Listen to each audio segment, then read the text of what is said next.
Esse episódio do DrauzioCast é um oferecimento do programa Viva Saúde, das drogarias São Paulo e drogarias Pacheco. Olá! Hoje em dia nós temos muito mais conhecimento sobre o transtorno do espectro autista do que nós tínhamos há algumas décadas. Aos primeiros sinais do autismo nas crianças, são vários os profissionais envolvidos para garantir o bem-estar e o desenvolvimento infantil mais adequado. Mas e no caso dos adultos? Muitos pacientes não tiveram o diagnóstico de autismo ainda na infância e chegam à fase adulta sem nenhum tipo de tratamento. Nessa fase, reconhecer os sinais costuma ser ainda mais difícil, levando ao sofrimento psicológico e até à confusão com outros transtornos. Para explicar as características do autismo nos adultos e a importância de buscar o diagnóstico correto, nós trouxemos o Dr. Mike Hartwig, que é neuropsicólogo, professor e pesquisador de doutorado no Núcleo de Ações e Reflexões em Neuropsicologia do Desenvolvimento na Universidade Federal Rural do Rio de Janeiro, onde ele realiza estudos com adultos com autismo. Em sua clínica, ele atua com avaliação psicológica e psicoterapia cognitiva e comportamental para jovens e adultos com autismo. Seja bem-vindo, Mike. Para começar, eu vou pedir para você definir o que é autismo.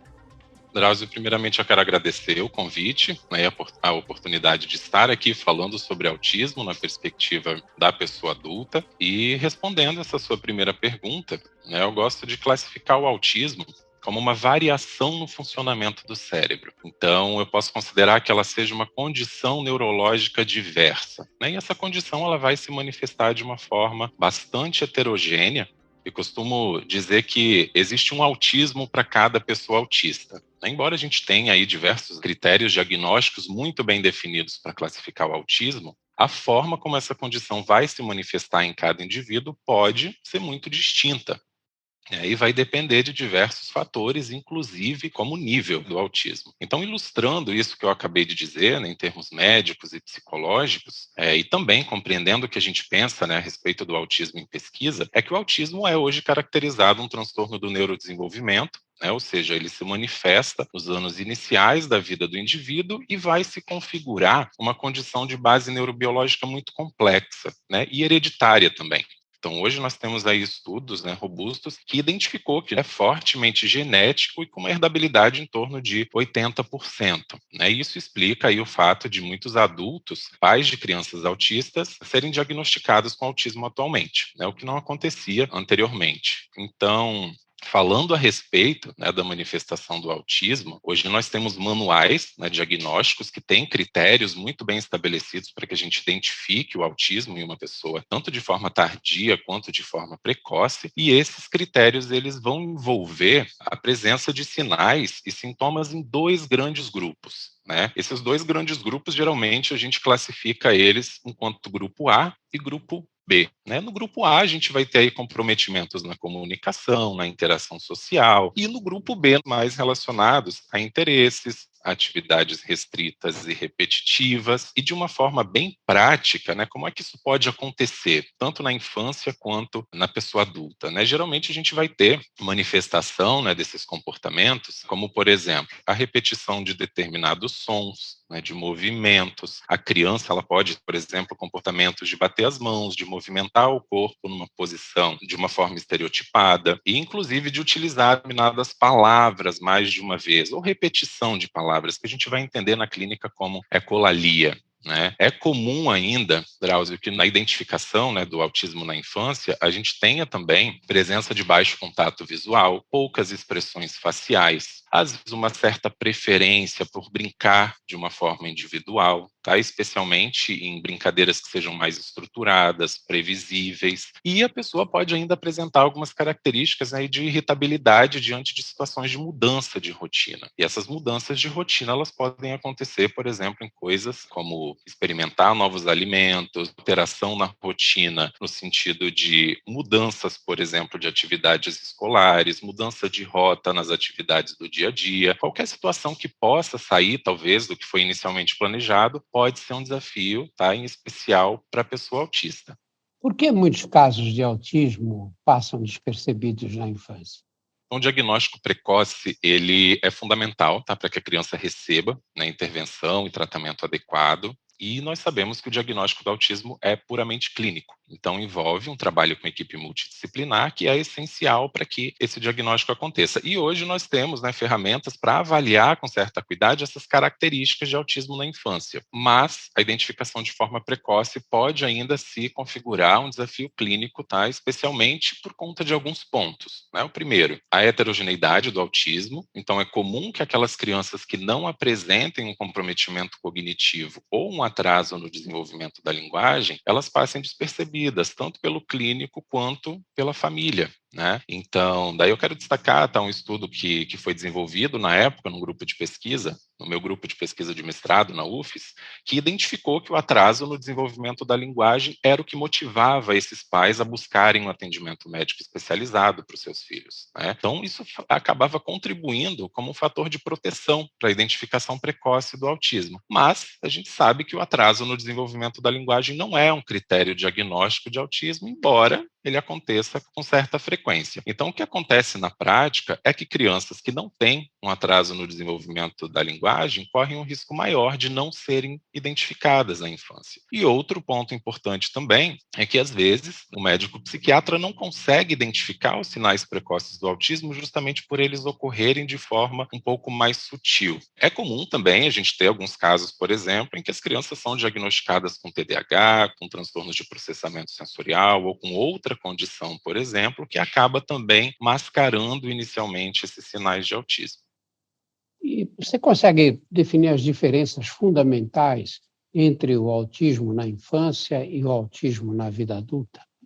Essa pergunta ela é bem interessante. Eu acho que eu quero primeiro destacar, né, que o autismo ele é uma condição neurológica que acompanha o indivíduo em todo o curso de vida, Drauzio. Então, uma vez que a gente tem um diagnóstico de autismo, não existe a menor possibilidade de alguém deixar de ser autista. Então, o autismo ele vai acompanhar o indivíduo durante todo o seu curso de vida. E, obviamente, a variação, né, da manifestação clínica pode mudar ao longo do tempo, especialmente se essa pessoa tiver acesso a uma intervenção precoce, né? Então, é importante destacar aqui que o diagnóstico precoce ele vai contribuir como um papel protetivo para o desenvolvimento da pessoa autista, né? Enquanto no diagnóstico tardio, ele vai facilitar o processo de autoconhecimento, de autoalívio, vai contextualizar aquelas dificuldades experimentadas por essa pessoa ao longo de todo o seu curso de vida, além de facilitar aí o acesso a serviços de saúde, assistência social, serviços educacionais, enfim. Então, enquanto na infância, né, o nosso foco terapêutico ele está justamente voltado para o trabalho com as necessidades básicas, que é trabalhar com essa criança a habilidade de sentar, de se alimentar, de fazer higiene pessoal, de interagir com outras crianças, né? Um trabalho também voltado para a integração sensorial. Na fase adulta, os desafios eles já mudam um pouquinho.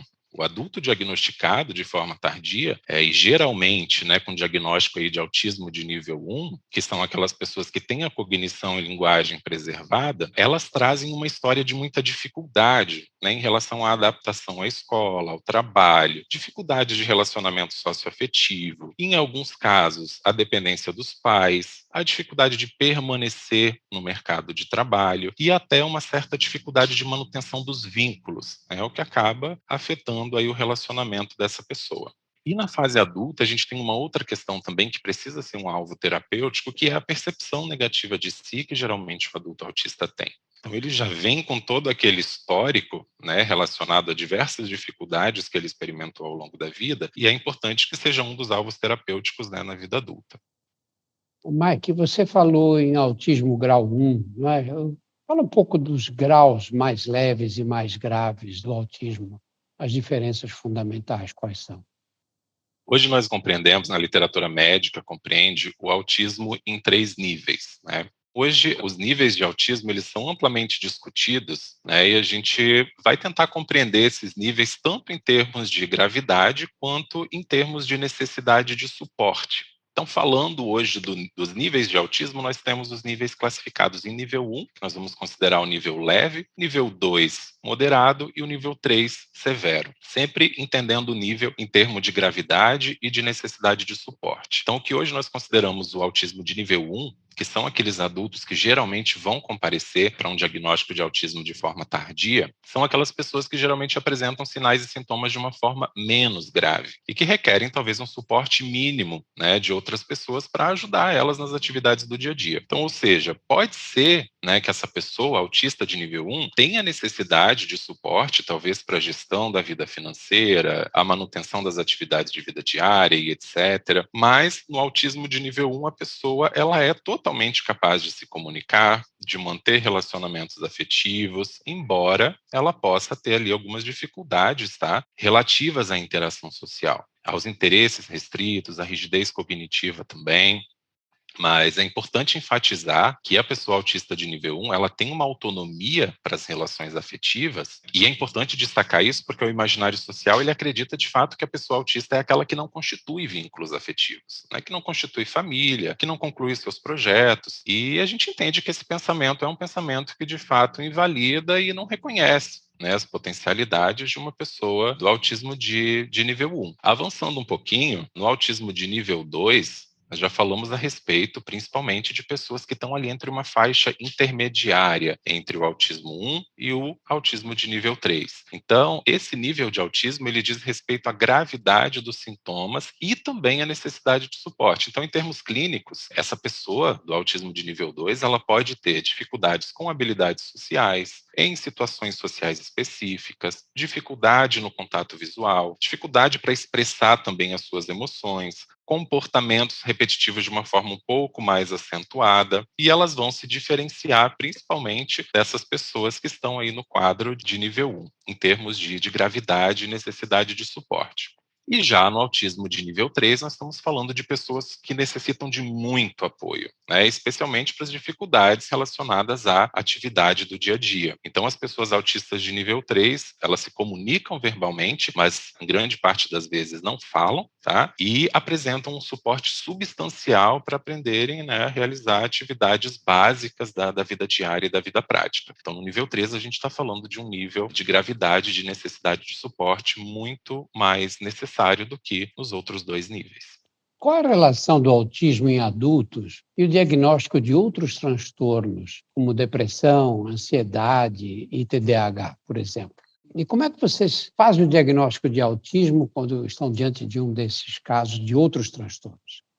O autismo, Drauzio, ele é uma condição que se apresenta com uma alta taxa de comorbidade. Então, 70%, né, em média, das pessoas que têm autismo, elas são diagnosticadas também com outras comorbidades. E entre essas comorbidades mais comuns, estão aí a ansiedade, o TDAH, a depressão, os distúrbios do sono, né? E especialmente no TDAH, é importante que a gente faça um diagnóstico diferencial, porque algumas questões elas podem ser compartilhadas nessas condições, né? Inclusive a desatenção na infância, né? O ato da criança talvez parecer não estar ouvindo os pais, pode ser confundido, talvez, ali com um déficit de atenção, mas pode ser também uma falha na comunicação social. Então, é importante que isso seja avaliado, né, de uma forma bem aprofundada para que um diagnóstico diferencial seja realizado. E, no geral, o que nós vemos, né, na prática clínica são pessoas sendo diagnosticadas primeiro com TDAH, tá? Então, a partir do momento em que as dificuldades sociais e comunicativas elas se acentuam devido aí às mudanças, né, de demandas sociais, é que o autismo acaba sendo identificado. Mas acho que é importante destacar que a comorbidade, né, entre o TDAH e o autismo, ela é muito comum. E quem são os especialistas que têm mais condições de perceber essas diferenças e estabelecer diagnósticos mais confiáveis? Hoje, no Brasil, em qualquer outra parte do mundo, a gente entende que o diagnóstico do autismo é feito de uma forma multidisciplinar, né, que vai envolver psicólogo, psiquiatra, um neurologista totalmente treinado, tal, que vai utilizar alguns instrumentos, tanto de autorrelato quanto de heterorrelato, né, instrumentos que são disponibilizados para que a família também responda, e o trabalho clínico de observação, né, para que esse diagnóstico seja efetivado. Então, hoje, Drauzio, nós não temos um marcador biológico comum, tá, para identificação do autismo, mas o diagnóstico ele é feito de uma forma puramente clínica. Hoje, o exame complementar que é mais utilizado para o diagnóstico do autismo é a avaliação psicológica. Então, a estrutura de uma avaliação vai envolver entrevista clínica, escuta, observação dos comportamentos, uso de escalas e, em resumo, né, a equipe responsável por esse processo de avaliação é geralmente composta por um psicólogo, um psiquiatra e um neurologista. Mike, nós sabemos que no Brasil 75% da população depende exclusivamente do SUS. E quais são as dificuldades para você obter um diagnóstico desses de autismo na vida adulta em pessoas que não têm acesso a outra forma de atendimento senão a do SUS? Eu acho que essa pergunta é extremamente relevante, porque o diagnóstico do autismo depende especialmente de alguns fatores, né? E alguns estudos já indicam isso. Então, determinantes sociais, econômicos, biológicos, a renda familiar, a cultura, o grau de comprometimento dessa pessoa, a forma como esses sintomas se manifestam clinicamente. Então, isso pode se configurar um desafio muito importante, né? Em termos de acesso ao diagnóstico, hoje, tanto no Brasil quanto, né, uma realidade de outros países também, basicamente o acesso ao diagnóstico é feito por meio de clínicas e consultórios particulares, né? Nós temos hoje alguns grupos de coletivos que têm se organizado em universidades públicas e privadas para conduzir um trabalho importante de acolhida, de encaminhamento da população autista para serviços adequados, mas, infelizmente, em termos de saúde pública, os equipamentos hoje não são preparados para identificar o autismo de forma tardia e ainda para oferecer um atendimento voltado para aquele autista de nível 1, que geralmente é o autista que comparece para um processo diagnóstico tardio, né? Diferente de autistas de nível 2 e nível 3, que geralmente já são identificados ali no período da infância, né, ou da adolescência, dada a gravidade dos sintomas e a necessidade de suporte. Então, infelizmente, os equipamentos públicos, eles hoje não estão preparados, né, para receber a população autista, e acredito que esse seja hoje um dos pontos cegos, né, e que necessita de um investimento importante aqui no Brasil. E, de uma maneira geral, qual é a importância de você ter a confirmação do diagnóstico, né? Por que que isso é fundamental? Em termos clínicos e terapêuticos, Drauzio, e para além daquilo que a gente vê, né, publicado em diversos estudos por aí, eu ouço relato de pessoas autistas que eu atendo, do quanto o diagnóstico é importante para contextualizar determinadas dificuldades, né? Então, compreender o seu funcionamento, contextualizar dificuldades que já aconteceram em outro momento. Então, o diagnóstico, ele acaba trazendo, né, para a vida da pessoa autista um certo autoalívio. Ela passa a entender quem ela é, a entender boa parte das dificuldades que ela experimentou ao longo da vida, e isso explica e significa tudo isso que aconteceu ao longo da vida. E isso, por si só, é potencialmente terapêutico, tá? Para a vida da pessoa autista num pós-diagnóstico. E em termos sociais, o diagnóstico ele é importante para que se tenha acesso, para que a pessoa autista tenha acesso, né? O que lhe é garantido por lei. Então, serviços de saúde, assistência social, a entrada e permanência na universidade, né? Embora ainda seja um desafio efetivar a inclusão da pessoa autista no mercado de trabalho e nas universidades, mas tem se feito, né, vários trabalhos, principalmente aí por parte dos coletivos, para que isso de fato aconteça. Então, o pós-diagnóstico ele tem essa perspectiva, né, tanto de trazer um processo de autoalívio quanto de facilitar o acesso dessa população ao que lhe é garantido por lei.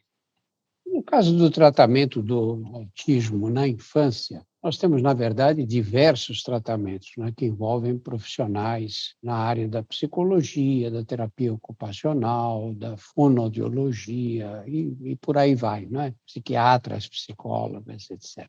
Mas, no caso dos adultos, você fez o diagnóstico de alguém que você acha que tem autismo e que não tinha sido diagnosticado previamente. Como é que você orienta esses casos, Mike? A pessoa autista, geralmente, quando ela comparece para um processo de diagnóstico tardio, ela comparece com presença de muita angústia, né? Principalmente por não conseguir compreender o que acontece com ela. Então, é uma queixa comum a pessoa não conseguir se encaixar em determinados grupos, não saber quem ela é. Então, é natural que a pessoa compareça para um processo de avaliação, de fato, para entrar em contato com quem ela é. Essa é uma das respostas que a gente tenta buscar num processo de avaliação psicodiagnóstica. Então, para além de tudo, uma avaliação psicodiagnóstica ela pode ser potencialmente terapêutica também para a vida dessa pessoa adulta, né? E aí, você traz em sua fala algo bem importante, né?